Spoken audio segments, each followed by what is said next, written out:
Ina s-a uitat în jur, s-a asigurat că nimeni nu o privește, s-a strâmbat cu suferință și a făcut un pas de pe un picior pe altul. Ea, în principiu, nu era o iubitoare a încălțămintei cu toc înalt, dar astăzi purta pantofi cu toc foarte înalt și, în plus, erau noi, neîncălțați. Și acum, după câteva ore de mers și stat în ei, a început să sufere. Gambele o durea. Degetele erau strânse atât de tare încât părea că în acest moment vor rupe pielea subțire a pantofilor și vor ieși afară, iar călcâiele roșii și iritate făceau ca gândul la mișcările inevitabile care urmau să vină să fie un adevărat coșmar. Innoca, dragă, de ce stai acolo? Vino la noi, a auzit ea o voce feminină puternică, bine timbrată și foarte cunoscută. Vreau să te prezint prietenilor mei vechi. A dat din cap, a zâmbit, a respirat adânc și a făcut câțiva pași. Picioarele ei au răspuns imediat cu o întreagă gamă de senzații, foarte departe de cele plăcute. Părea că în interiorul pantofilor eleganți s-a adunat o haită invizibilă pentru străini de creaturi microscopice, dar extrem de răutăcioase, care acum o chinuiau fără milă. Și trebuie să zâmbești, să te uiți cu încredere și să faci pe cineva că totul este minunat. Ina a privit cu invidie o blondă înaltă și subțire, îmbrăcată într-o rochie de seară strânsă. Aceasta, spre deosebire de Ina, se mișca ușor și fără efort, de parcă avea pe picioare nu pantofi cu toc, poate chiar mai înalți decât ai ei, ci papuci de casă. Blonda a făcut câțiva pași eleganți înapoi, mici, cât i-a permis decolteul rochiei, și, întorcându-se, ca într-un piruet ușor, i-a făcut cu mâna lui Ina și a alunecat prin sală. Comparativ cu ea, Ina se simțea ca o vacă proverbială pe gheață. Mergând cu grijă, s-a apropiat de un grup de oameni, centrul căruia era acea femeie care o strigase pe Ina. Vreau să vă prezint, a zâmbit ea, aceasta este Ina, nora mea, sau cum să-i spun, nu știu cum este corect, mereu m-am încurcat în aceste noțiuni și relații de rudenie. Femeia a râs. Noi, cu Innoca, suntem rude de 3 ani, dar eu tot nu pot să mă obișnuiesc cu ideea că sunt soacră. Nu reușesc să conștientizez și să accept asta complet. Ina a zâmbit forțat și a dat din cap. Și cum reușește ea? Să te gândești. De parcă nu a spus nimic jignitor sau ofensator, dar, dintr-un motiv oarecare, oricui a auzit cuvintele ei, inclusiv Ina însăși, îi era clar că de la nora ei, cu alte cuvinte, nu este încântată, și în cei 3 ani menționați nu a găsit nimic pentru care să nu o iubească, dar măcar să o respecte pe soția fiului ei. Și tuturor le este clar că nu poate accepta nu titlul de soacră, ci faptul că nora ei este anume Ina, iar dacă să fim și mai exacti, nu vrea să accepte. Și o simplă adresare cu dumneavoastră ce valoare are? Ina a dat din nou din cap oamenilor cărora tocmai le-a fost prezentată ceremonios, respirând adânc. A tras de picioarele ei dureroase și, în același timp, de tot ea, într-o parte, și, făcând un gest cu mâna, s-a așezat pe marginea unei mici piscine decorative. Simțind imediat o ușurare considerabilă, s-a mai înveselit puțin și a început să observe oamenii adunați în sala mare a restaurantului.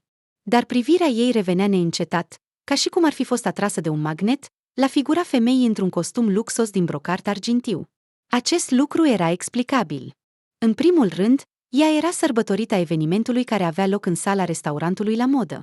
Și, în al doilea rând, chiar dacă menționata doamnă ar fi fost acum îmbrăcată într-un halat de casă, tot ar fi fost centrul atenției generale. Așa era darul ei. Ina a ținut privirea pe acest centru al atenției generale. Ei bine, indiferent de cum se simțea față de această persoană, oricum ar fi fost relațiile lor, a negat că Svelana Fiodorovna Hrustaleva, soacra ei, era o femeie deosebită, era pur și simplu stupid. Prima dovadă a acestei adevăruri era aspectul ei. De înălțime medie, dar întotdeauna cu spatele și umerii drepți, iar bărbia ridicată, părea mult mai înaltă datorită părului strâns în sus, care de cele mai multe ori era adunat la ceafă într-un coc și încălțămintei cu tocuri constante. De parcă ar fi exersat un program obligatoriu, se gândea Ina la primele întâlniri cu viitoarea soacră, observând schimbarea pantofilor, botinelor și cizmelor cu toc înalt. Apoi, cunoscând-o mai bine pe Svelana Fiodorovna, văzând-o în mediul de acasă, Ina a înțeles că acesta era stilul de viață al femeii. Chiar și acasă, ea purta pantofi de casă cu platformă, iar părul era aranjat într-o coafură ordonată în orice moment al zilei și în orice situație de viață. Așa că mama nu poate fără tocuri, râdea fiul Maxim. Ea nu va putea merge, iar dacă se va decide, cu siguranță va pierde echilibrul și va cădea înapoi. Svelana Fiodorovna se îmbrăca corespunzător, destul de conservator, strict, dar în același timp elegant și feminin. Costumul ei preferat era un costum de 2 piese strict, laconic, cu o bluză deosebită ca croi și alegere de țesătură. Acasă, din fericire, își scotea costumele clasice, dar chiar și în halatul de casă reușea să arate regal. Nu era o frumusețe, având trăsături de față nu foarte expresive. Dar Svetlana Fiodorovna nu ar fi fost ea însăși dacă nu și-ar fi supus propriul său chip. Un machiaj iscusit, aplicat cu grijă, dar, dintr-un motiv oarecare, complet invizibil, corecta toate neajunsurile. De asemenea, inevitabilele pentru orice femeie mici probleme de viață, cum ar fi unghiile rupte, rădăcinile de păr crescute sau umbrele apărute sub ochi, sau chiar pungile, păreau că ocoleau această femeie. În orice caz, Ina nu a văzut-o pe Svetlana Fiodorovna cu niciuna dintre problemele enumerate în cei mai bine de 3 ani de cunoaștere. Și, de altfel, nu era o fetiță, cu alte cuvinte, se gândea Ina, amintindu-și cu uimire că soacra ei ar trebui să împlinească 60 de ani. Svetlana Fiodorovna se menține într-o formă excelentă pentru vârsta ei, pentru care respecta constant o dietă complicată. Mergea la numeroase proceduri cosmetice, făcea gimnastică și bea celebrele 2 litri de apă pe zi. Cât de important era acest lucru, era greu de spus, dar faptul rămânea. Soacra era tânără, sănătoasă și arăta minunat, stârnind în mod constant dorința bărbaților de a face complimente bine meritate, iar femeile se priveau cu invidie greu de mascat sub aparența indiferenței. Caracterul Svetlanei Fiodorovna nu se deosebea deloc de aspectul ei. Și, într-adevăr, se întâmplă uneori ca sub masca unei persoane stricte să se ascundă o inimă bună a companiei, și invers, cel care părea un om vesel și plin de viață, se dovedește a fi un individ răzbunător și plictisitor. În cazul Svetlanei Fiodorovna, aspectul și trăsăturile caracterului erau în perfectă armonie. Era strictă, rece, nu își pierdea niciodată calmul și întotdeauna lăsa ultimul cuvânt. Uneori nu părea că soacra avea în loc de cap un computer ingenios, dotat cu funcție de raze X și cu ajutorul acestui dispozitiv, ea vedea oamenii, așa cum se spune, prin ei și calcula instantaneu toate mișcările posibile și consecințele acestora nu doar pentru ea însăși, ci și pentru cei din jur. Profesia și funcția Svetlanei Fiodorovna erau corespunzătoare. Mulți ani a lucrat ca contabil șef la o mare fabrică. Și, de altfel, cuvântul șef din titlul ei părea să se refere nu doar la contabilitate. Știu exact, povestea Maxim râzând despre mama lui Ina când directorul fabricii are nevoie de ceva de la mama, el nu o cheamă în biroul lui, ci, de obicei, își ia picioarele în mâini și merge el însuși în departamentul mamei. O femeie care a lucrat la întreprindere cea mai mare parte a vieții sale și a făcut carieră de la angajat obișnuit la conducător, ținea strâns în mâinile ei firele conducerii. În orice caz, finanțele companiei depindeau de ea în proporție de 100%. Nu se știe încă cine este mai important în afacere, Consiliul de Administrație sau Hrustaleva, râdeau specialiștii fabricii în conversațiile lor.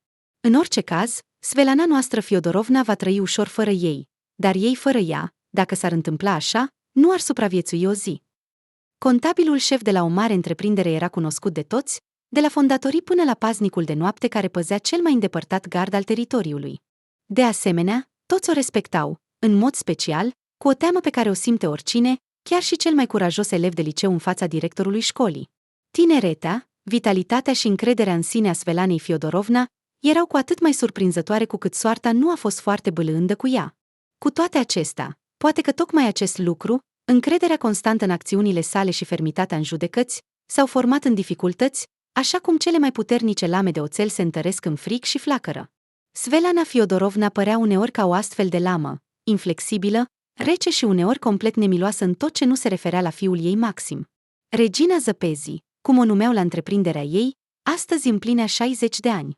Și în cinstea acestui eveniment, într-unul dintre cele mai bune restaurante din oraș, avea loc acum o petrecere festivă cu numeroși invitați, buchete și coșuri de flori, o masă abundentă și discursuri de felicitare și laude în adresă de sărbătorită. Sărbătorita evenimentului primea cu o atitudine îngăduitoare și cu adevărat regal onorurile și felicitările. Ina, cu mare plăcere, nu ar fi mers deloc la această sărbătoare, care pentru ea cu siguranță nu era o sărbătoare. Dar nu a reușit să găsească un motiv suficient de respectuos pentru a nu se prezenta la aniversarea oficială a mamei soțului ei. Și, în general, un motiv respectabil pentru a rata acest eveniment ar fi putut fi doar unul: moartea ei, Ina, prematură și fulgerătoare.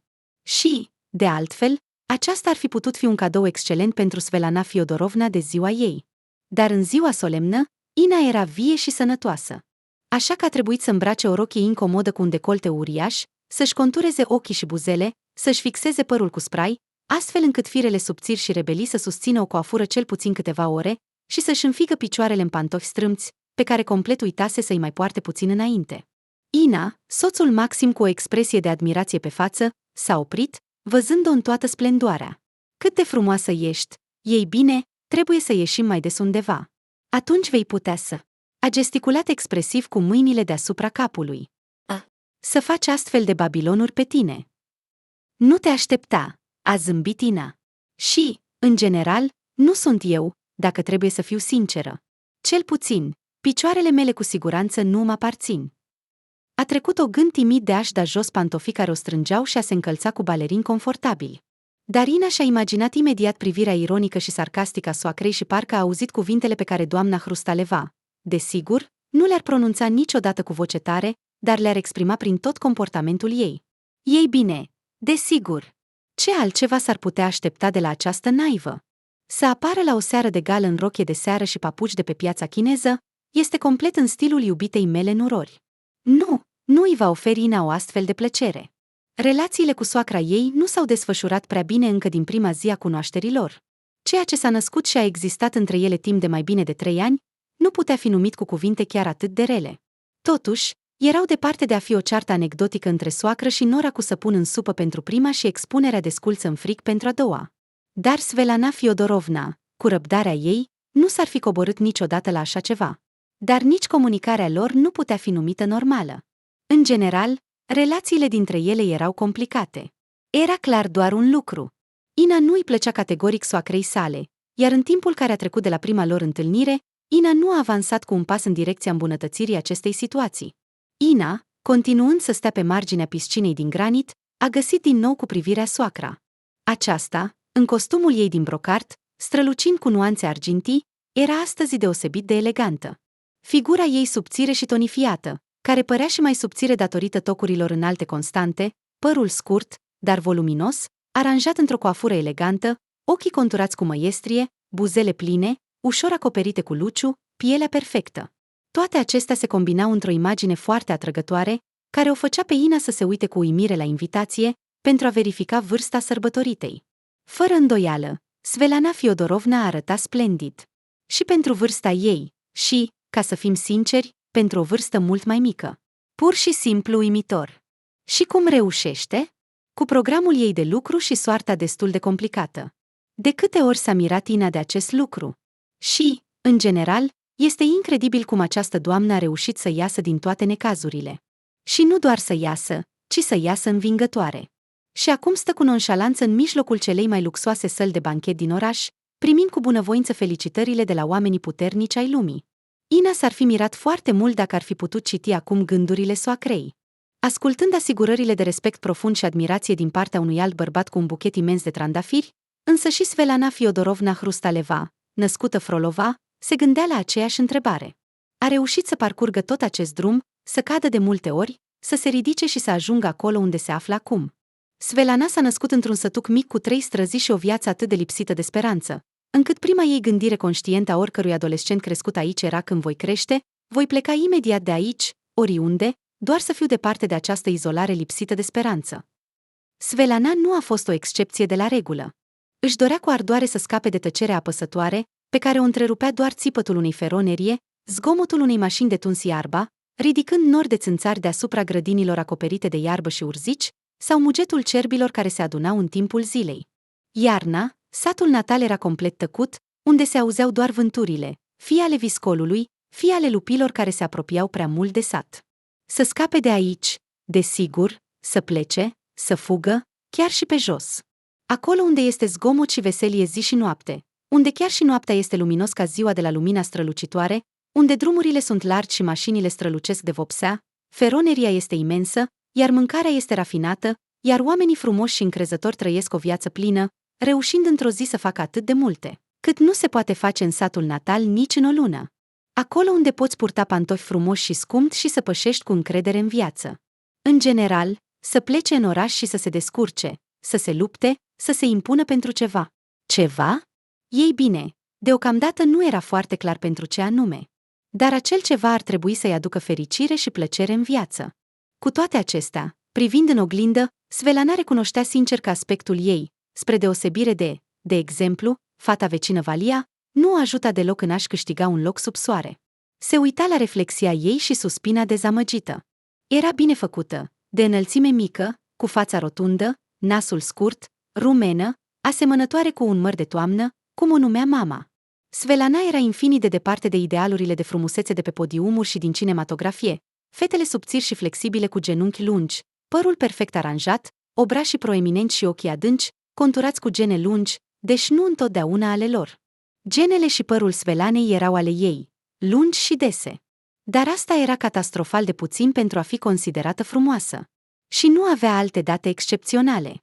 Cel puțin, Svetlana, fiind o fetiță crescută în modestie, se uita doar la fața ei și nu aprecia figura ei zveltă, plină de o putere delicată și alte calități despre care era jenant să se gândească.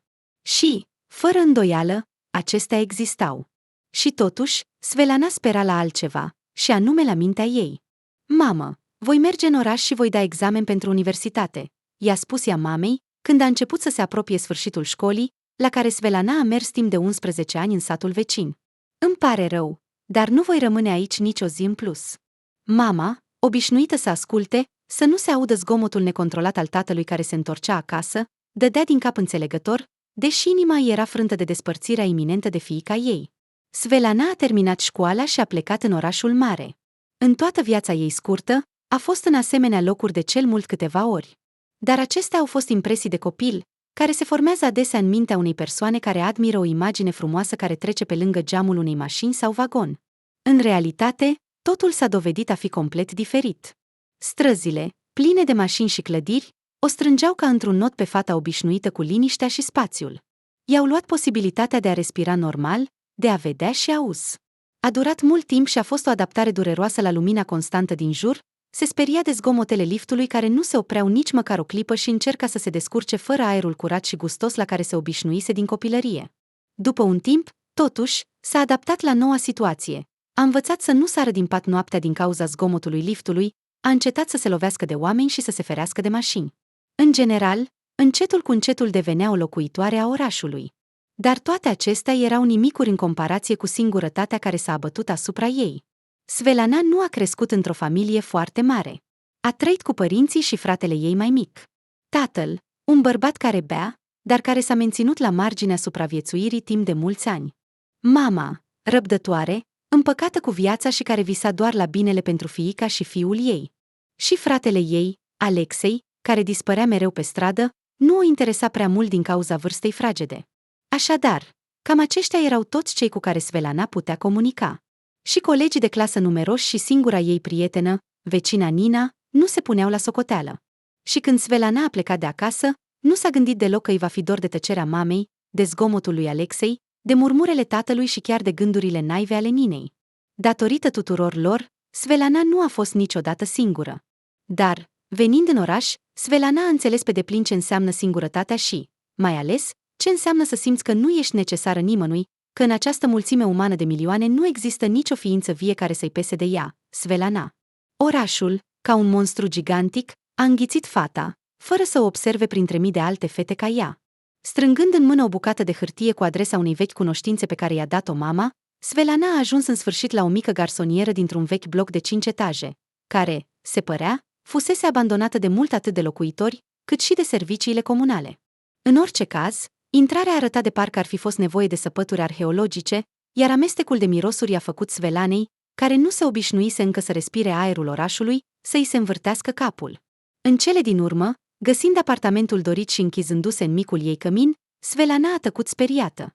Ei bine, viața ei în oraș a început, mai mult sau mai puțin. Desigur, deocamdată totul nu era deloc așa cum își dorea și visa. Era încă infinit de departe de viața frumoasă, feroneria imensă, mâncarea delicioasă și mașinile strălucitoare de lac și crom. Da, ce să mai vorbim, nici măcar pantofi nu avea. Dar chiar și aproape de sculță, a făcut primul pas pe acest drum către vârfuri. După câteva reflecții, a depus documentele pentru facultatea de economie, convinându-se pe sine că matematica i-a plăcut întotdeauna mai mult decât, de exemplu, istoria sau limba străină. A fost admisă la universitate, a obținut un loc în cămin, iar viața studențească a decurs în ritmul ei.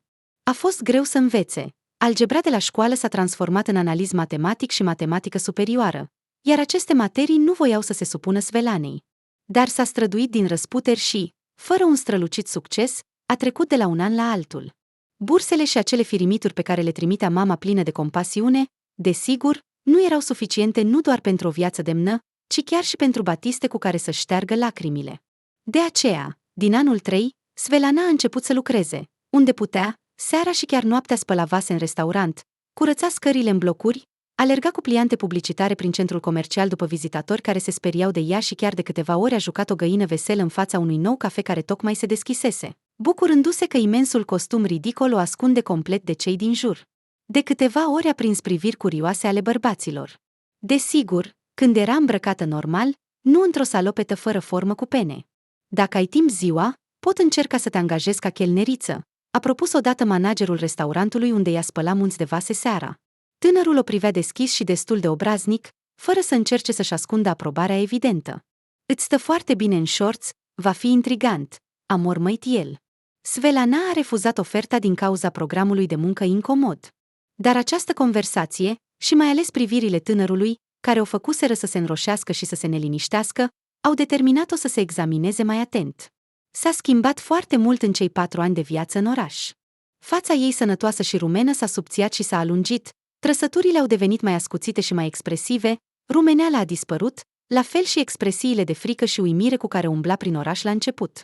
De asemenea, ea a slăbit, dar figura ei nu și-a pierdut farmecul jucăuș, senzația de armonie, putere, robustețe, devenind în același timp mult mai feminină. Svetlana a învățat să se îmbrace, să meargă pe tocuri, să se comporte astfel încât mâinile ei să nu trăiască o viață proprie, independentă de ea, și să sublinieze trăsăturile feței sale, de exemplu, buzele pline și frumoase și genele lungi. În general, Svetlana a devenit o fată atrăgătoare. Totuși, colegii ei, care observau și aprobau cu entuziasm schimbările din aspectul ei, nu o interesau deloc. Aproape toți erau, ca și ea, veniți din alte colțuri, fără adăpost și fără bani. Dar cel mai important, avea nevoie de diplomă și înțelegea perfect că, neavând talente deosebite pentru științe, trebuia să-și dedice tot timpul studiului. Tot ce era altceva putea aștepta, cândva, mai târziu.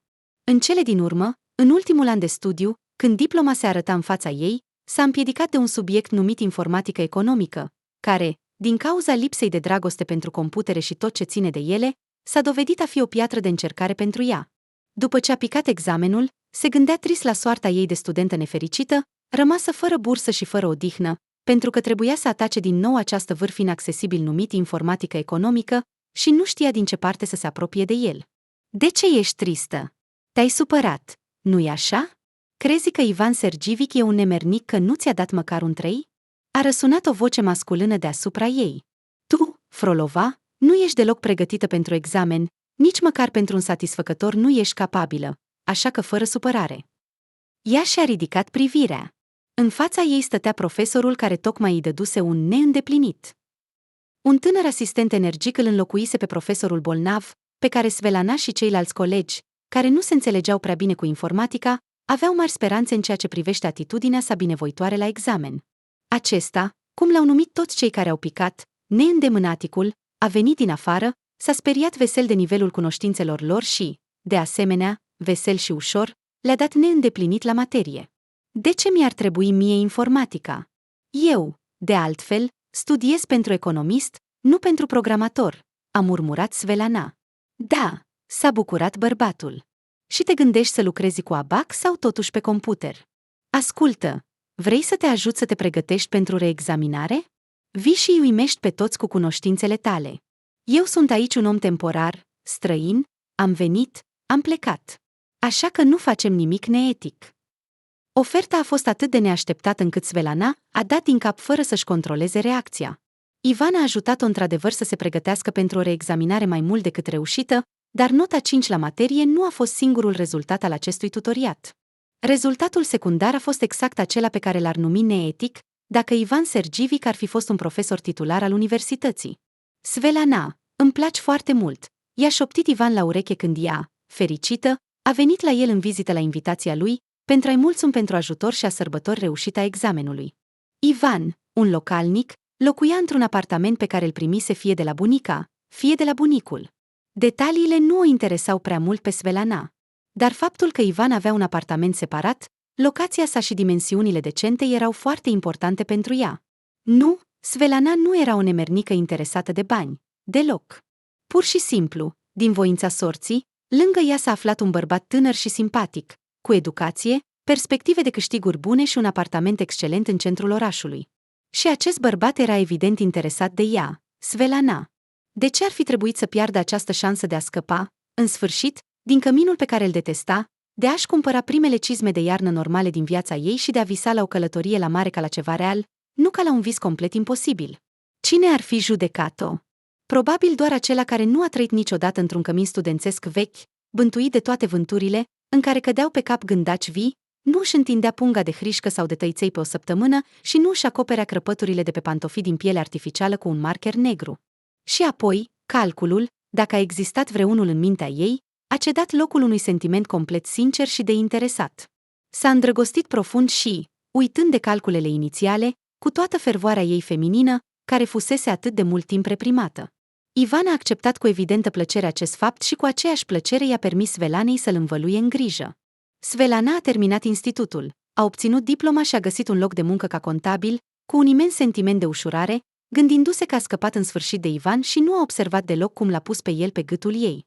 A muncit, apucându-se de orice oportunitate de a câștiga experiență nouă, adică de a câștiga mai mult, stătea până târziu, se oferea pentru revizii și inventarizări, termina cursuri suplimentare de contabilitate, apoi venea acasă și, cu o față fericită, îi pregătea lui Ivan prânzuri și cine și aștepta, când va face Vaneca propunerea.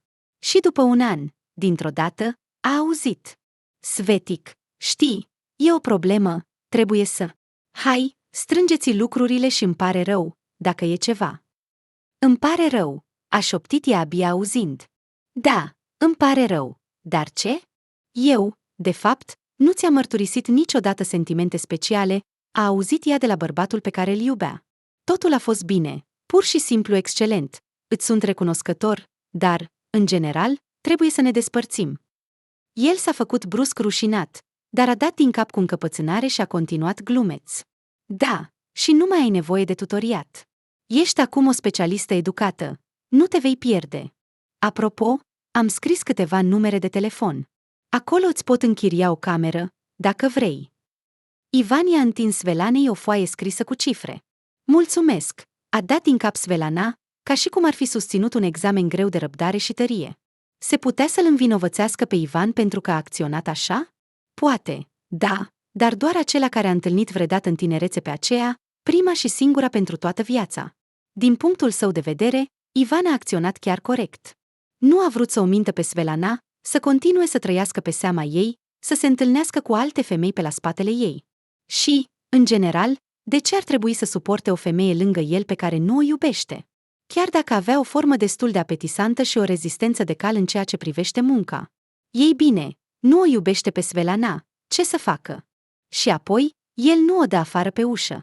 Pur și simplu îi cere să plece din apartamentul său. În cele din urmă, are tot dreptul. Și este chiar pregătit să aștepte până când ea își va găsi o altă locuință. Până la urmă, nu e un monstru în realitate. Și nici nu sunt străini. Svetlana însă nu l-a învinovățit pentru nimic. Și-a strâns lucrurile și a plecat. Așa a primit Svetlana prima ei lecție serioasă de viață. Nu trebuie să iubești un bărbat. Oricum, mai devreme sau mai târziu, te va trăda. Nu poate să nu te trădeze. Unul dintre telefoanele de apartament, generos oferite de Ivan, a sunat. Da, închiriez o cameră, totul e corect. A auzit ea o voce masculină calmă la telefon. Îți cauți o fată pentru tine? Îmi pare rău. Vei locui singur? Da, a zâmbit Svetlana la telefon. Nu-ți face griji, sunt complet singură. Proprietarul apartamentului în care Svetlana a venit să vadă camera era un bărbat tânăr cu un zâmbet destul de plăcut și mișcări calme și line. Iată, draga mea, a spus el cu evidentă plăcere, pronunțând cuvintele și cu numai puțină plăcere aruncându-i o privire la figura ei armonioasă. Cred că ți se potrivește. Aici e liniște, curat, există tot ce ai nevoie și va costa puțin. Svetlana a ascultat cu atenție cuvintele lui, dar nu a observat nimic suspect. Camera era într-adevăr destul de bună. Și, ceea ce era foarte important, era situată aproape de marele depozit unde Svetlana lucra ca contabil.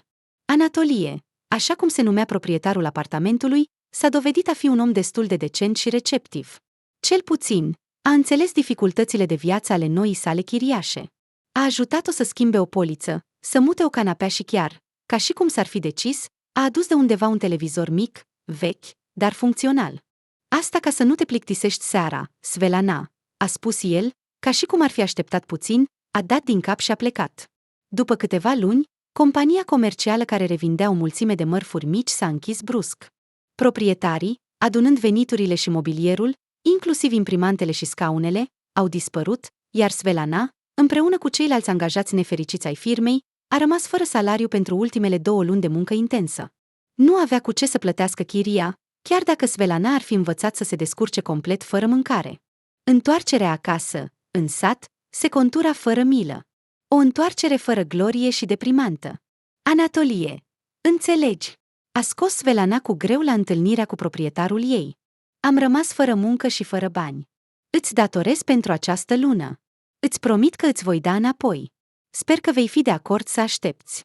A spus explicații umilitoare, se juca cu marginea puloverului și deodată a simțit pe brațul ei tremurând o mână caldă a bărbatului. Ei bine, ce să zici, Svelana? Desigur, înțeleg totul, nu-ți face grici. Voi aștepta, ce să mai?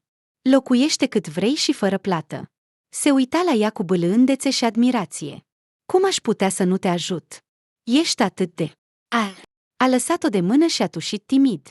Voiam să-ți spun de mult, Svelana, ești atât de drăguță și fermecătoare. Pur și simplu de mult timp. În general, îmi placi foarte mult, Svelana, foarte mult. Sunt complet nebun după tine. S-a corectat și a privit întrebător fata. Parcă aștepta care va fi reacția ei. Ea, mai întâi, a rămas surprinsă, zâmbind neașteptat pentru ea însă și bărbatului, iar el, sufocându-se, a strâns-o în brațe. Din acea zi, Anatolie a dat afară din a doua cameră un student nevinovat, a încetat să mai plece din apartament noaptea, iar Svelana nu a mai plătit chirie. Anatolie vorbea despre dragostea lui, declara că i s-a întâmplat așa ceva pentru prima dată în viață, că se simte tânăr și fericit. Pentru prima dată în viață, Svelana a primit un buchet de flori și un flacon de parfum de ziua ei. Apoi a fost o seară la restaurant, de asemenea, prima din viața ei, pentru că Ivan, destul de democratic în viziuni și obiceiuri, se descurca cu cafenele ieftine și pizerii modeste. Sala de restaurant frumoasă, în care tacâmurile străluceau în amurg, marginile paharelor se reflectau frumos, iar fețele de masă păreau albăstri de albețe, a lăsat o impresie puternică asupra Svelanei, care era deja experimentată. Anatolie, purtând un costum care îi venea perfect, a ridicat un pahar cu vin cu cuvintele pentru cea mai frumoasă fată din lume. Pentru tine, Svelana. Și a zâmbit la un joc de cuvinte involuntar. Dar ce-ar fi dacă acum ar scoate din buzunar o cutie cu un inel? S-a speriat vesel Svelana. Asta nu s-a întâmplat. Și totuși, dintr-un motiv sau altul, tocmai după ce au fost la restaurant, a început să creadă în sentimentele lui. Anatolie părea că s-a întinerit. A început să se reid. Părul său, care înainte era adesea și neglijent zbârlit din obraj și bărbie, a dispărut, a încetat să mai vină în tricouri lărgite și adidași tociti. Svelana, mi se pare că te iubesc, a spus el, în cele din urmă, după câteva luni de neoficială logodnă. După ce s-a recuperat de surpriza acestei mărturisiri neașteptate, Svelana l-a privit pe Anatolie. S-a uitat cu o privire complet obiectivă. Nu era atât de tânăr. Probabil aproape 40. Uite, și burta a început să se contureze, și pe cap s-au văzut câteva chelie. Dar acestea erau niște fleacuri în comparație cu faptul că avea un apartament. Și, judecând după toate, nu unul. Da, nici măcar nu simțea ceva asemănător cu ceea ce trăia alături de Ivan, nu-l iubea deloc. Dar a învățat bine lecția anterioară. Dură. Nu avea nevoie de asta. Să o iubească acum pe ea. Anatolie, s-a hotărât ea în cele din urmă. Noi suntem împreună de câteva luni, practic trăim ca o familie. Poate că vom deveni o adevărată familie? Adică vrei să spun că vrei să mă căsătorești? Anatolie a pus furculița, pe care înainte o folosea pentru a aduna cartofi prăjiți de pe farfurie. Ei bine, ce e atât de surprinzător în asta? A decis să afle totul odată pentru totdeauna. Da, aș vrea să mă căsătoresc cu tine, să trăiesc o viață normală, să îți nasc un copil. Știi, îmi doresc foarte mult un copil și mi se pare. Ascultă, m-a întrerupt el. Asta nu se poate. Nu pot să mă căsătoresc cu tine. De ce? S-a mirat ea. ai spus că mă iubești, și eu te iubesc. Nu pot să mă căsătoresc cu tine, a spus el cu fermitate. Pentru că, cum să spun, sunt deja căsătorit. Știi, Svetlana, cu mare plăcere te-aș invita să te căsătorești cu mine, cu adevărat. Ești minunată, simpatică, gătești excelent. Nu mai vorbesc despre toate celelalte, dar înțelegi, el a închis ochii cu plăcere. Și, în general, mă simt bine cu tine. Dar, din păcate, poligamia este interzisă la noi, iar eu nu intenționez să divorțez. Chiar și pentru tine, îmi pare rău. Anatolie s-a dovedit a fi un om căsătorit. Mai mult, avea 2 băieți gemeni mici, pe care îi iubea sincer. Spre deosebire de mama lor, soția lui, o femeie bolnavă, certăreață și mereu nemulțumită de tot și de toți, în special de soțul ei. Dar în cazul unui divorț, el ar fi pierdut cu siguranță jumătate din apartamentul lor comun și, de asemenea, posibilitatea de a închiria un altul, care aparținea exclusiv soției sale. Nu putea să facă asta. Era vinovată Anatolie față de Svetlana? Da, fără îndoială. Dar celor care îl judecă, le-ar propune să trăiască câțiva ani cu o femeie care a rămas accidental însărcinată cu gemeni, o femeie urâtă, răutăcioasă, care a decis să ia toate bucuriile vieții. Și acum, Svetlana, o fată simpatică, energică, independentă și atât de fermecătoare, a apărut în viața lui. Să încerce cei care îl judecă să reziste într-o astfel de situație și apoi să deschidă gura. Aceasta a fost a doua lecție de viață pe care Svetlana a învățat-o, la fel ca prima, pentru toată viața. Nu trebuie să crezi pe cineva care spune că te iubește. Oricum, te va înșela. Nu poate să nu te înșele. La momentul următoarei sale mutări forțate, Svetlana deja stătea mult mai încrezătoare pe picioare. A avut noroc să găsească un loc de muncă la o mare fabrică ca economist. A muncit cu toată dăruirea, cu o intensitate neobișnuită pentru un angajat al acestei profesii feminine pașnice. Svetlana Fedorovna, dacă nu mă înșel, se uita la ea un bărbat înalt și robust cu o ușoară sclipire de păr alb. Voiam să mă prezint de mult cu tine. Am observat de mult că aproape toate documentele financiare corecte și precise sunt semnate cu același nume, Frolova, adică al tău. Svetlana, confuză, se uita la bărbat. Avea senzația că a început să vorbească cu un monument dedicat lui Lev Nicolaevici Tolstoi, pe lângă care trecea în fiecare zi, întorcându-se în apartamentul închiriat. Acesta era directorul financiar al fabricii, puternic și temut. Din spaimă, nu și-a amintit imediat cum îl cheamă, desigur, știa foarte bine atât numele, cât și patronimul. Dmitri Vladimirovici Sergivia. A clacat prost și foarte vizibil. Ei bine, ce să zici, tu doar lucrezi foarte bine, a venit el în ajutorul ei. Știți, de mult timp caut un candidat pentru funcția de șef al departamentului economic. Mi se pare că te descurci perfect cu asta. Eu? S-a mirat Svetlana, simțind că picioarele încep să-i tremure. Exact tu, a dat din cap el. Dacă nu te deranjează, te aștept mâine dimineață în biroul meu. Vom discuta despre viitoarele tale responsabilități și, desigur, despre salariu. Ei bine, Svetlana, asta da. S-a mirat colega din departament, aflând vestea uimitoare. Hrustalev, ești nebun, ce om! Pentru el, fabrica noastră e doar o distracție în timpul liber. Ascultă, dacă el te pune șefă peste noi? Ce? Va trebui să te numesc Svetlana Fedorovna. Tânăra contabilă s-a plâns glumeț. Da, ce umilință! Nu, dar ești o tânără minunată, trebuie să recunosc. Ascultă, poate că el a pus ochii pe tine, nu-i așa? A exclamat ea, văzând fața indignată și supărată a Svetlanei. Fetele ca tine le plac foarte mult bărbaților. Și Hrustalev, deși o personalitate inaccesibilă, până la urmă, e doar un bărbat și, de altfel, destul de singur.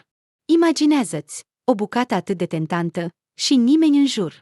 Pur și simplu uimitor. Dar nici tu să nu te lași dusă de val. Am auzit că el pleacă de la noi. Ei bine, mai exact, cum pleacă? Pur și simplu ne dă afară de pe umeri. Fata contabilă continua să-i povestească Svetlanei zvonurile care circulau în jurul directorului financiar al fabricii, dar ea aproape că nu o asculta. Trebuie să fie un astfel de om și dintr-o dată să-i acorde atenție. Cine este ea pentru el? Praf sub picioare. Dar uite, o așteaptă mâine în biroul său. Ciudat, pentru că el ar putea să fluiere, iar aici ar veni mulțimi de specialiști cu diplome de toate culorile, nu ar putea să se strecoare. În dimineața următoare, cu picioarele tremurând, a venit în biroul mare și luminos și s-a așezat în fața unui bărbat serios, cu părul cărunt, îmbrăcat elegant. Înțelegi, Svetlana Fedorovna, eu plec în curând din companie și mi-ar plăcea ca afacerea la care mi-am dedicat ultimii ani din viață să nu se destrame. A început el imediat cu esențialul. Această fabrică îmi este dragă. Aici am început cândva și ar fi bine ca serviciile financiare să fie conduse de oameni care cunosc perfect întreprinderea noastră și iubesc munca lor. Mi se pare că ești exact acel om. Îți place munca ta? Da, a dat din cap Svetlana. Și în acel moment era complet sinceră. Căci în afară de muncă, nu avea nimic. Și nu avea pe cine sau ce să iubească. Numai aici nu simțea singurătatea și supărarea. Aici era necesară și importantă. Desigur, iubea munca ei. Ei bine, atunci e minunat, a zâmbit el. Și eu, ca omul care te trage în această adâncime și simte un sentiment de vinovăție pentru asta, te voi introduce în detalii, te voi pregăti, așa să spun, dacă nu te deranjează. Svetlana era atât de acord, încât a uitat să întrebe despre suma recompensei la care putea acum să se aștepte. Dar deja următoarea plată i-a sugerat că perioada întunecată din viața ei se încheie clar. Dmitri Sergivici Hrustalev a ajutat-o într-adevăr să se integreze în funcție și i-a conferit numelui ei autoritatea necesară. Svetlana era infinit recunoscătoare pentru tot. Pentru șansa de a obține, în sfârșit, ceva în această viață blestemată, pentru ajutor, pentru câștigul care i-a permis să se îmbrace normal și să se mute într-o locuință separată, încetând să mai tremure de prezența cuiva străin în apartament. A muncit astfel încât nimănui să nu-i vină în minte să o acuze că ocupă un loc pe care nu-l merită. Nimănui nu i-a venit. Și după 6 luni, lângă Svetlana, care mergea de la muncă, s-a oprit o mașină mare, neagră. Svetlana Fyodorovna, bună ziua! Ești tristă dintr-un motiv oarecare. Probabil că te îndrepți și mă blestemi că te-am tras în toată această vâlvă? În fața ei stătea Dmitri Hrustalev. Eu mă duc, mă uit, te văd că te plimbi. Așa că mi-a venit să mă opresc, să vorbesc cu tine. Ei, ce mai faci? Svetlana se uita cu uimire la fața bărbatului. Dar el nu era deloc bătrân, așa cum i se părea ei dintr-un motiv oarecare, acolo, la fabrică.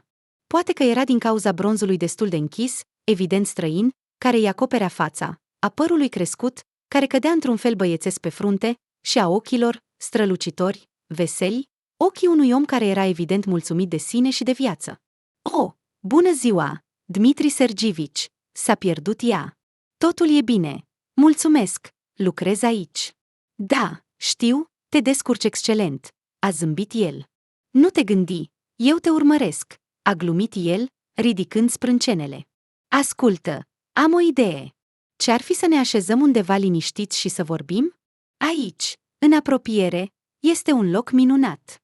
Neavând credința că asta îi se întâmplă ei în realitate, ea stătea într-un restaurant confortabil, foarte scump, în comparație cu care locul în care orbitase odată Anatolie îi se părea o cârciumă ieftină. A trecut puțin timp și a auzit. Svetlana, ești soție pentru mine. Eu, desigur, nu mai sunt foarte tânăr, am multe greșeli în spate, dar acum vreau doar să fiu cu tine. Mie mi este bine și liniștit cu tine. Te cred și te iubesc. Voi face totul ca tu să fii fericită. A auzit ea după câteva luni de relație. De ce eu pentru tine? A întrebat ea direct, privindu-le în ochii călduroși și serioși. A auzit răspunsul. De ce? Știi, cândva, cu mult timp în urmă, am citit o frază interesantă. Dragostea adevărată începe acolo unde nu aștepți nimic în schimb. Ea s-a căsătorit cu Dmitri. A devenit Svetlana Hrustaleva. S-a așezat ca stăpână cu drepturi depline într-o mare casă de la țară. Avea tot ce își dorise vreodată, ținându-și respirația. Mașini strălucitoare, feronerie imense de la podea până la tavan, excursii la stațiuni de la țară, mâncare delicioasă și lucruri frumoase. Și avea un soț, adevărat, real, inteligent, cinstit, devotat și, în plus, elegant, ca un actor în vârstă și evident nu indiferent față de ea. Viața, în sfârșit, o răsplătise pentru anii de sărăcie și umilință și muncă istovitoare. Uneori se trezea dimineața și se temea să deschidă ochii, gândindu-se că toate acestea au fost doar un vis. Acum va ridica ploapele și va vedea peretele întunecat, umed, al unei alte camere de închiriat cu tapet murdar și un gândac alergând pe el. Dar realitatea minunată nu dispărea nicăieri. La un an după căsătorie, Svetlana a născut un băiat pe care l-au numit Maxim. Ei, Svetlana, acum nu sunt doar un soț tânăr, ci și un tată tânăr, râdea Dmitri, complet fericit.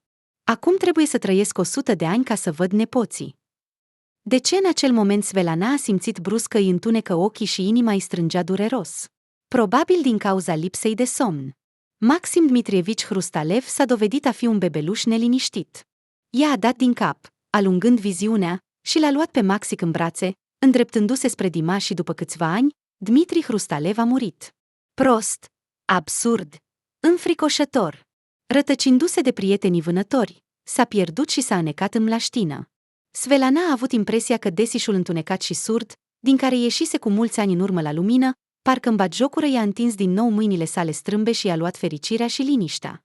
La câteva zile după înmormântarea lui Dmitri, în casă a apărut o femeie tânără, încrezătoare în sine. Încrederea ei, deja nelimitată, era întărită de notarul și avocatul care o însoțeau. "Bună ziua, tânără soție," a declarat ea de la ușă. "Mă numesc Victoria. Cu siguranță ai auzit de mine. Ești fiica lui Dima, adică a lui Dmitri Sergivici." Svetlana s-a pierdut, neștiind cum să-l numească pe soțul decedat în fața acestor oameni străini, suspicioși și evident ostili. "Totul este corect, fiica lui Dima," a dat din cap femeia. "Intenționez să intru în drepturile de moștenire, așa că îți dau timp să eliberezi casa și să pregătești toate documentele pentru mașini, depozite bancare și alte bunuri ale tatălui. Și să ne înțelegem bine. Bine? Atunci nu voi contesta ceea ce tatăl ți-a lăsat ție și copilului tău." Era evident că nimic pe acest pământ nu o va face vreodată să-l numească pe Maxim frate.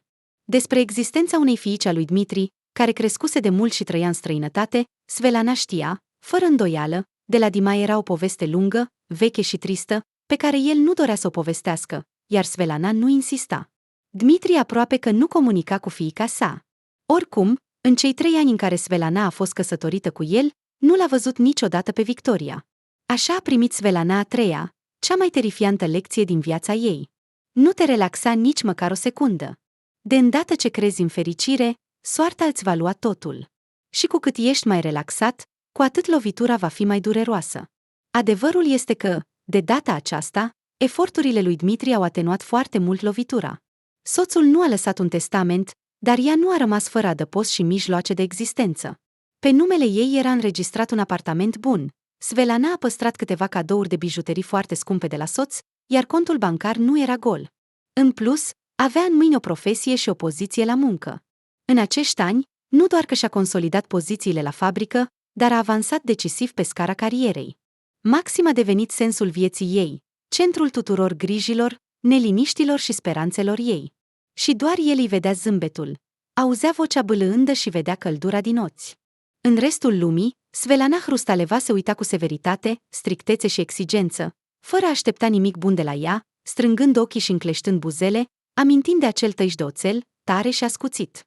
Ea își proteja fiul de tot ce putea, încercând să-i ofere tot ce era mai bun, să facă astfel încât el să nu aibă niciodată nevoie de nimic, să nu poată nici măcar să-și imagineze că există ceva pe lume ce a trebuit să experimenteze ea însăși. Fiul, așa cum se cuvine oricărui copil normal, o bucura și o supăra, se îmbolnăvea și se făcea bine, râdea și plângea, lua note proaste, le corecta și îi raporta cu bucurie mamei, turna în chiuvetă iaurtul pe care îl urăște și fura bomboane. În general, creștea isteț, frumos, sănătos, fericit și mulțumit de viața lui, de mama lui și de întreaga lume din jur. Când a împlinit 20 de ani, Svetlana l-a prins pe fiul ei student care încerca să scape și l-a așezat în fața ei. "Maxim, ieri m-a sunat Irina, mama Nataliei. Voi v-ați certat?" "Mamă," a mormăit tânărul nemulțumit, "asta e treaba noastră cu Natalia. Lasă-mă să mă descurc singur, fără a implica publicul și potențiala familie." Era vorba despre o fată pe nume Natalia, o candidată ideală, în opinia Svetlanei, pentru soția fiului ei. Tatăl fetei era un funcționar atotputernic, care adunase în viața lui multe bogății populare, așa cum glumea el însuși. Dar de mulți ani familiile lor trăiau în aceeași casă. Băiatul și fata mergeau la aceeași școală, se vizitau frecvent, iar părinții Natalia și Svetlana visau cumva să se înrudească prin copii. "Mamă, e stupid," continua Maxim să mormăie. "Nu mai încetați să ne căsătoriți pe mine și pe Natalia. Nici mie, nici ei nu ne trebuie asta. Și, în general, lasă-mă să mă descurc cum vreau eu." "Te vei descurca?" a întrebat Svetlana ironic fiul. Bineînțeles, te vei descurca. La fel cum te-ai descurcat cu studiile. Să te gândești, în loc de universitatea financiară din capitală, ne înscriem la un politehnic prăfuit. Ei bine, mamă, nu toți trebuie să fie mari finanțiști, ca tine. Trebuie să fie cineva care să strângă piulițe. Maxim încerca întotdeauna să încheie discuțiile neplăcute cu mama sa cu o glumă. O săruta sonor pe frunte și fugea. Maxim a terminat institutul, a obținut diplomă și, judecând după toate, s-a angajat să lucreze într-o firmă tehnică, având relații ușoare și ignorând complet încercările mamei de a-l face să se gândească mai serios la oportunitățile pe care căsătoria cu Natalia le-ar oferi. În acești ani, ea a devenit mai frumoasă, a devenit și mai înstărită datorită tatălui și, spre surprinderea tuturor, era încă liberă. Ea venea adesea la ei în vizită din vechea obișnuință, ascultând amintirile, care deveniseră puțin sentimentale, ale Svelanei despre trecut și speranțele pentru viitor. Natalia, de ce nu te căsătorești? Întreba periodic cu delicatețe Svelana. Îl aștept pe Maxim, când va înțelege și va fi pregătit, râdea fata cu veselie. Apoi, totul s-a prăbușit. Maxim a adus-o acasă pe o fată slabă, neîndemânatică. Și ce a găsit el în ea? Pur și simplu nu își putea da seama. Nu era nimic de admirat. Când începea să vorbească, mai bine tăcea. Manieră, ca a unui mic cizmar, și provenind evident dintr-o familie de proletari. Fata era atât de neînsemnată în comparație, de exemplu, cu Natalia, încât Svelana la început nici nu a luat-o în serios. Apoi a văzut cum Maxim se uită la ea și inima i-a căzut. Da, acest prost s-a îndrăgostit și serios. Și aici soarta i-a mai făcut o glumă. S-a dovedit că Maxim a fost prezentat acestei fete de nimeni alta decât Natalia. Ele erau fie colege de grupă, fie de an, și, ajungând undeva în aceeași companie cu Maxim, Natalia le-a prezentat una alteia pe cunoscuta ei și pe prietenul din tinerețe. Ce să zici, Svelana Fiodorovna? Râdea Natalia în răspuns la reproșurile femeii. Inca, ea este minunată, chiar mai bună decât mine, îți dai seama? Și, știi, mi se pare că între ei și Maxim este ceva foarte serios, cu adevărat. Așa că pregătește-te pentru nuntă, mătușă Svelana. Ea a încercat să facă ceva, să împiedice cumva relația lor, dar Maxim a declarat ferm. Știi, mama, te iubesc foarte mult și îți voi fi mereu recunoscător pentru tot ce ai îndurat și ai făcut pentru mine, dar eu o iubesc pe Inca, iar ea mă iubește pe mine, și vom fi fericiți. Fiule, voia să strige Svelana, te înșeli. Nu există dragoste adevărată, există doar înșelăciune și trădare. Iar dacă cumva apare ceva real, soarta îl va lua inevitabil. Crede-mă, știu. Nu trebuie să crezi în sentimente, trebuie să trăiești cu calcul. Așa nu doare și nu e înfricoșător. Dar, desigur, nu i-a spus nimic din toate acestea lui Maxim. Fiul s-a căsătorit cu această fată, care nu știe să facă nimic normal, lucrează ca antrenor de copii, umblă în Adidas, iar Maxim, în același timp, a făcut deja 3 ani că face tot posibilul să pară fericit și mulțumit. Dar ea, Svelana, știe că asta nu poate fi. Da, uite-o, nora ei iubită, stă pe marginea piscinei, ca o găină pe cuib, se strâmbă, încearcă să pună în fraza de felicitare tot ce știe. Ei bine, e o găină. Ce ridicol arată în comparație cu Natalia. Uite-o, înaltă, flexibilă, elegantă, plutește prin sală ca o viziune minunată. Ah, dacă ar fi fost împreună cu Maxim! Ei bine, Natalia s-a apropiat de Maxim și vorbește cu el. Cât de minunat arată împreună, ce pereche magnifică ar face. Ina, simțind privirea soacrei, a aruncat involuntar o privire la ea, apoi la soțul ei și la tânăra femeie care stătea lângă el și deodată s-a oprit. Cu o mișcare rapidă și îndemânatică, aceasta i-a dat lui Maxim o bucată de hârtie. Era Natalia, acea înaltă blondă, a cărei ușurință a invidiat recent Ina, obosită de tocuri. Natalia și ea erau prietene de mult timp, încă din facultate. Și anume ei, Natalia și Ina, îi datorează fericirea lor, căci ea le-a prezentat pe Maxim. Puteți să mă considerați zâna voastră bună, râdea Natalia, și să numiți fiica în cinstea mea. Și acum, această prietenă, zână bună, îi dă lui Maxim un bilețel, încercând evident să nu observe nimeni. Dar și Maxim s-a implicat în acest joc, dând din cap ușor Nataliei. Inima Inei s-a oprit, a sărit undeva în jos, dar, după ce s-a gândit, s-a întors la loc și a început să bată repede. Nu cumva îi ascund ceva? Și cine? Maxim și Natalia. Soțul iubit și prietena devotată. Mai bine zis, tipul de iubit și, cumva, devotată. Și ce înseamnă ceva? Nu fi naivă, proastă, Ina Hrustaleva. Ce pot să-ți ascundă, în afară de aventurile lor pe la spatele tău? Cum au putut? Cum? Ce groază! Cum să trăiești mai departe? Rătăcindu-se cu privirea, s-a uitat la un punct argintiu care, dintr-un motiv oarecare, tremura și strălucea. Ina a clipește din ochi, iar după câteva momente, strălucirea s-a transformat în Svelana Fiodorovna. Judecând după tot, ea a observat și ea mișcările rapide ale fiului și Nataliei. Și pe fața ei a apărut deodată un zâmbet triumfător. Iată ce! Nici măcar nu-și ascunde bucuria. A observat că iubita ei Natalia a prins în sfârșit pe Maxim. Ei bine, cel puțin nimeni nu o va mai putea înșela. Ina, uitând decisiv de durerea din picioarele umflate, s-a îndreptat spre perechea dulce. Natalia și Maxim discutau aprins despre ceva, stând la o masă și aplecându-se literalmente cu capetele, iar puțin mai departe de ei se afla o bucată de hârtie ușor șifonată. Fără ca nimeni să observe, Ina a aruncat o privire și a citit primele două cuvinte: dragoste adevărată. Dar ce cuvinte înălțătoare folosesc îndrăgostiții moderni pentru notițele lor? Și nu e nimic stupid, tu însuți ai cerut, a ajuns la ea vocea Nataliei. Am căutat această frază câteva zile, între noi fie vorba. Și eu, la fel ca tine, îmi amintesc foarte bine cum mama ta vorbea despre asta. Era ceva de genul unei declarații de dragoste a tatălui tău, înțelegi? Exact această frază. Ei bine, haideți, mergeți. Maxim a apucat decisiv bilețelul de pe masă, cu cealaltă mână a prins cotul Inei și a tras-o spre microfon. Mămică, draga noastră, te felicit cu ocazia jubileului. A spus el în tăcerea absolută. Te iubesc foarte mult și îți voi aminti mereu că tot ceea ce am în viața mea, tot ce prețuiesc, îți datorez ție. Ina vrea să-ți spună și câteva cuvinte. El a împins-o puțin înainte. Ea a ridicat la ochi bilețelul cu câteva cuvinte scrise pe el și a spus, cu vocea tremurândă de emoție: dragostea adevărată începe acolo unde nu aștepți nimic în schimb. În tăcerea absolută s-a auzit sunetul cristalin al unui pahar spart, care a căzut din mâinile Svelanei Fiodorovna. Regina zăpezii plângea liniștit și frumos. Lacrimile transparente, nu cristale reci, ci calde și luminoase, curgeau pur și simplu pe obraje, iar ochii străluceau ca stelele. Svelana s-a uitat la fiul ei, apoi la Ina și a zâmbit. Tăișul ascuțit de oțel s-a rupt pentru totdeauna.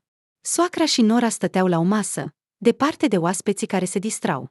În fața lor era un drum lung spre înțelegere, respect și, de ce nu, dragoste unul pentru celălalt. A fost un drum lung, dar orice cale începe cu primul pas, iar astăzi l-au făcut. Știi, Ina, a spus Svelana gânditor, se pare că este o plăcere cu totul specială să-ți recunoști greșelile, chiar dacă acestea durează o viață.